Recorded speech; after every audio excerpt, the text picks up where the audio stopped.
بسم الله الرحمن الرحيم ومنهم أميون لا يعلمون الكتاب إلا أماني وإن هم إلا يظنون فويل للذين يكتبون الكتاب بأيديهم ثم يقولون هذا من عند الله ليشتروا به ثمنا قليلا فويل لهم مما كتبت أيديهم وويل لهم مما يكسبون أعوذ بالله السميع العليم من الشيطان الرجيم بسم الله الرحمن الرحيم الحمد لله رب العالمين وبه نستعين وصلى الله على محمد وطاته الطاهرين وعلى الله عليهم أجمعين من الآن إلى قيام يوم الدين من رب العالمين قال الله العظيم في كتاب الحكيم بعد أعوذ بالله السميع العليم من الشيطان الرجيم بسم الله الرحمن الرحيم ومنهم أميون لا يعلموا الكتاب إلا أمانيه وإن هم إلا يحزنون فويل للذين يكتبون الكتاب بأيديهم ثم يكونون عادا من عند الله ليشتروا به ثمنا قليلا فويل لهم مما كذبت أيديهم ويل لهم مما يكسبون صدق الله العلي العظيم. Allah subhanahu wa ta'ala nous dit dans le Saint-Coran: certains parmi eux sont analphabètes ou n'ont pas étudié et ne connaissent du livre d'Allah que des choses illusoires et des expectatives. Il ne se fie plus qu'à leur imagination, ou bien ils ne font que conjecturer. Malheur à ceux qui écrivent des choses de leur propre main, ensuite disent ceci vient d'Allah, dans le but de le brader à vil prix. Malheur à ceux-là pour ce qu'ils écrivaient de leurs mains, et malheur à eux pour le profit qu'ils tirent à travers cet acte. La suite du tafsir, vous allez voir que tous ces versets-là nous concernent en premier lieu. Quand Allah subhanahu wa ta'ala nous parle des Bani Israël, ou bien les Juifs, c'est pour pas faire la même chose qu'eux. Et là, vous allez voir que l'imam Hassan Askari alayhi salam va rentrer dans le sujet du taqlid, le taqlid aveugle. Taqlid et l'armia, on peut dire en arabe, donc bête et inutile. Et vous allez voir que ce que dit l'imam Hassan Askari sur les savants, avec une très petite minorité qui est bien guidée par Allah. En tout cas, en premier lieu, nous allons commencer par le tafsir, qui ne dit pas grand-chose, très très court. Et après, nous allons rentrer beaucoup plus longuement, dans le tafsir de l'imam Hassan Askari alayhi salam. Que dit le Mufassir?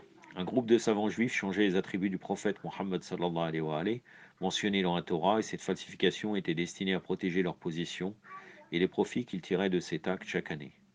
Lorsque le messager de l'islam sallallahu alayhi wa alayhi fut envoyé et qu'ils virent que les attributs du messager concordaient avec ce qui était mentionné dans leur livre, ils eurent peur, car si ce secret était révélé, leur intérêt et leur position risquaient d'être ébranlés, raison pour laquelle ils utilisaient alors les attributs contraires à ceux qui étaient réellement mentionnés dans la Torah. Donc, quelque chose de positif, ils le transformant en négatif. Le commun des Juifs, qui jusqu'à cette époque ne savaient pas grand-chose sur les vrais attributs du messager, sallallahu alayhi wa alayhi, demandait à leurs savants: n'est-ce pas celui-ci le prophète promis dont on annonçait la venue dans nos livres?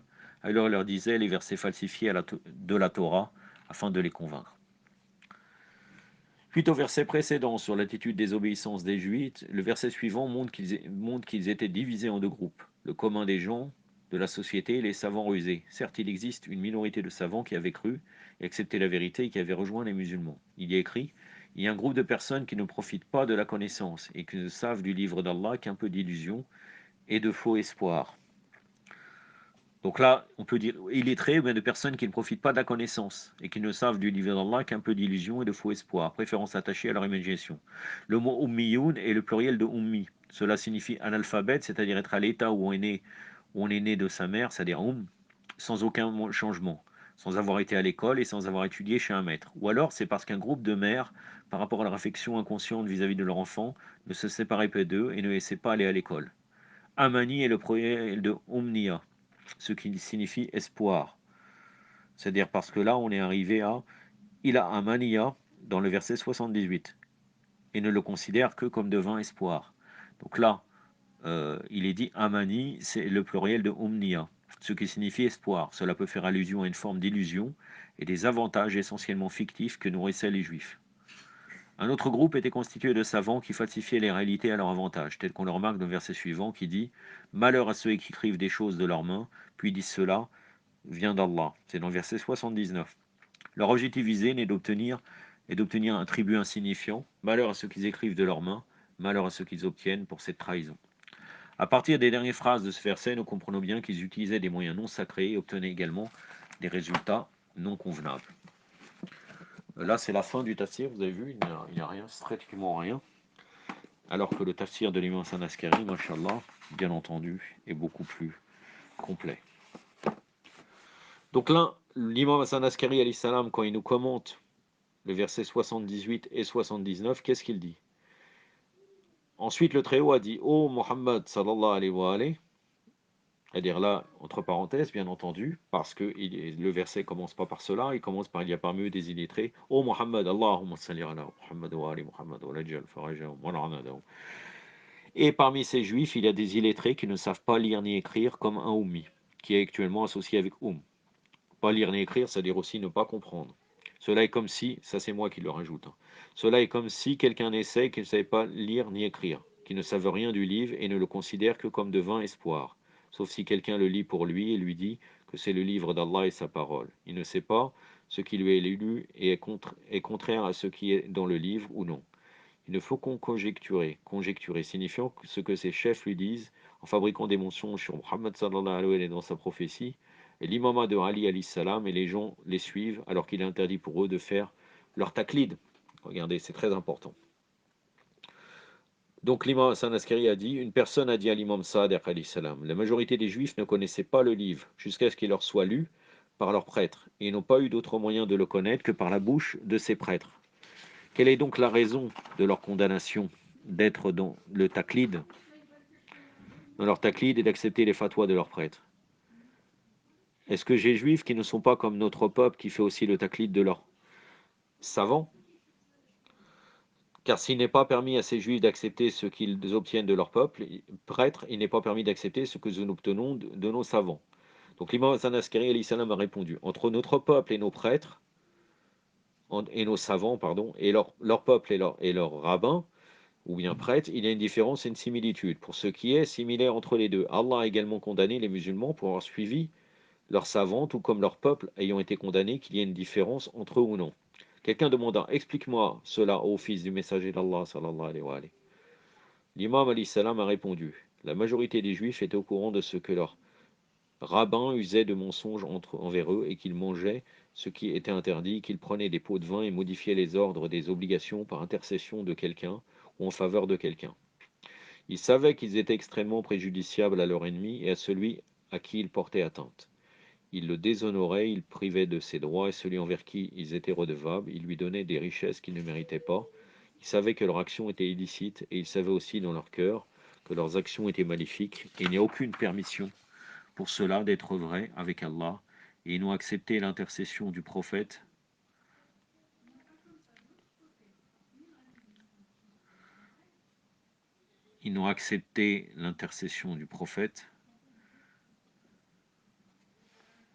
entre les gens et Allah, et c'est pourquoi ils ont été condamnés par Allah quand ils ont fait le taklid, même en étant conscients de la corruption de leurs savants, ainsi que leur était interdit de prendre les fatwas de ceux-ci, ils n'ont pas non plus été autorisés à vérifier leur discours à propos de celui, sallallahu alayhi wa sallam, qu'ils n'avaient pas vu. Il leur était obligatoire de voir eux-mêmes dans l'affaire du messager d'Allah, sallallahu alayhi wa sallam, si la preuve était claire ou insuffisante, que ça soit évident ou pas clair pour eux. Et c'est la même chose pour les gens qui sont conscients que leurs savants sont volontairement dans le mal et sont extrêmement redevables pour ce monde et ses prohibitions, et détruisent ceux qu'ils portent atteinte alors que celui-ci mérite d'avoir de bons conseils. Et à celui dont ils sont redevables, ils le traitent avec bonté et faveur alors qu'il mérite la disgrâce et la punition. Quiconque de ces gens qui font le taklid de ce genre de savants est comme ces juifs qui ont été condamnés par Allah pour avoir fait le taklid de leurs savants maléfiques. Mais quiconque parmi les juristes qui se contrôlent, protège sa religion, oppose ses désirs et obéissant aux ordres de son maître, alors les gens doivent le consulter pour obtenir les traditions des infaillibles, ou bien les fatwas, si on veut aller dans le sens moderne. Et ces qualités concernent quelques-uns des Fuqaha, des chiites, pas tous d'entre eux. Là, vous devez toujours revoir un peu dans nos savants, qu'est-ce qui se passe. Vous devez essayer de comparer, de voir ce que dit l'imam par rapport à nos savants.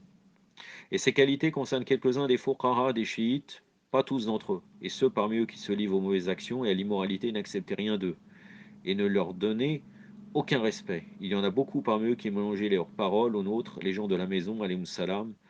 Quand nos paroles les atteignent, ils les modifient par leur ignorance et ils les placent à tort en raison de leur déficience dans la compréhension, tandis que les autres montent délibérément contre nous pour accumuler des biens de ce monde. Et cela sera leur provision pour le feu de l'enfer. Et parmi les savants, il y a un groupe de Nasibi chiites, qui n'ont aucun pouvoir sur notre autorité. Ils ont appris de notre savoir correctement et ensuite prennent pour cela pour nos chiites. Ils nous trompent lorsqu'ils sont avec ceux qui nous haïssent et nous attribuent des mensonges lorsque nous disons les musulmans acceptent cela d'eux et les mensonges sont acceptés par nos chiites comme faisant partie de notre savoir. Comme par exemple ceux qui promouvoient tout le temps de faire des concessions avec les mukhalifines. Et devant les mukhalifines, ils ne disent pas la vérité. Ça, c'est moi qui rajoute cette parenthèse. Et ainsi, ils s'égarent et mènent les autres à l'égarement, et ils nuisent à nos partisans faibles d'esprit. Ils font plus de dégâts que l'armée de Yazid, a fait à Hossein ibn Ali salam et ses compagnons. Car ils prennent leur âme et leur richesse, et cette destruction est plus grande en raison de la perte de leurs droits de leurs ennemis. Les savants maléfiques Nasibi, qui se montrent comme étant nos amis, et les ennemis de nos ennemis, créent des doutes et la confusion chez nos partisans, à la fois indécises et les guident à l'égarement, les déviant du droit chemin. Mais à propos de celui dont Allah connaît ce qu'il y a dans son cœur, de ces personnes ordinaires, Allah ne laisse pas entre les mains de ces infidèles déguisés. Alors Allah lui envoie un croyant pour lui montrer le chemin, et ensuite Allah l'incline à la vérité. Et ensuite Allah l'incline à accepter son conseil. Et puis Allah collecte pour lui le bon de ce monde et celui de au-delà, et pour celui qui l'a conduit à l'égarement, le maudissant dans ce monde et le punissant dans celui de au-delà. Ensuite, l'imam Hassan Askari alayhi salam a dit, le messager d'Allah sallallahu alayhi wa sallam a dit, le savant maléfique est celui qui conduit les gens loin de nous, et coupe notre chemin, appelle nos adversaires avec nos noms, soumettent nos titres à nos adversaires, envoie leurs salutations sur eux alors qu'ils méritent les malédictions, donc notamment les savants qui diraient Abu Bakr, rahmatullah alayh, comme par exemple Mohammed Hussein Fadullah, rahmatullah alayh. Et nous maudissent alors que nous avons été honorés par Allah par ses salutations et les salutations de ses anges de proximité. Ensuite, le saint imam Hassan Askari alayhi salam a dit, une personne a demandé au commandant des croyants Ali alayhi salam quel est le meilleur de la création d'Allah après les imams qui sont comme les lumières de la guidance dans les ténèbres. Il a répondu, les savants qui sont vertueux. L'homme demanda encore, quelles sont les pires créations d'Allah après Satan? Pharaon, Nemrod et ceux qui ont pris vos noms, comme leurs noms, et ceux qui ont pris vos places et imposent leur ordre sur votre juridiction. Donc là, c'est une question. Et là, il a répondu, l'imam, les savants corrompus, ceux qui cachent la vérité et annulent les ordres, pour eux, Allah a dit, certes, ceux qui cachent ce que nous avons fait descendre en fait de preuves et de guides, après l'exposé que nous avons fait aux gens dans le livre, voilà ceux qu'Allah maudit et que les maudisseurs maudissent, sauf ceux qui sont repentis, corrigés et déclarés de je reçois le repentir. C'est la sourate Al-Baqarah, donc là l'imam nous cite toujours, mais là on avance par rapport au tafsir, le verset 159 à 160. Non. Oui. بعد أعوذ بالله السميع العليم من الشيطان الرجيم إن الذين يكتمون ما أنزل الله من البينات والهدى من بعده وبينه للناس في الكتاب أولئك يعلمون الله ويعلمهم اللاعنون إلا الذين تابوا وأصلحوا وبينه فأولئك يتوب عليهم وأنا تواب رحيم صدق الله العلي العظيم. L'imam continue et je vais en terminer là. Donc l'imam Hassan Askari alayhi salam a dit, Allah le Tout-Puissant a dit à ces groupes de juifs qui avaient écrit les caractéristiques qu'ils pensaient être les caractéristiques du prophète saint, sallallahu alayhi wa alayhi, et qui étaient opposés à ces caractéristiques. Ils ont dit au fait parmi eux, ce sont les caractéristiques du prophète qui va venir à la fin des temps. Il sera grand, fortement construit, avec un grand ventre et des cheveux roux. Et Mohammed sallallahu alayhi wa sallam est différent de celui-ci, il viendra dans 500 ans à partir de maintenant. Il voulait que tous ces juifs indécis continuent à suivre leur gouvernement établi et que le revenu qu'ils reçoivent d'eux soit maintenu et dirigé au service du messager d'Allah sallallahu alayhi wa sallam et d'Ali et de leur protéger. Certes, ceux qui cachent ce que nous avons fait descendre en fait de preuves et de guides après l'exposé que nous avons fait aux gens dans le livre, voilà ce qu'Allah maudit.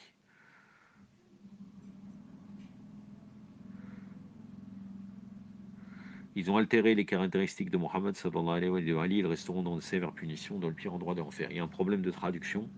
Donc là, les juifs indécis continuent, ils voulaient continuer à suivre leur pouvoir et que ça ne revient pas et diriger ces revenus-là au service du messager d'Allah sallallahu alayhi wa sallam et d'Imam Ali alayhi salam et de leur protéger.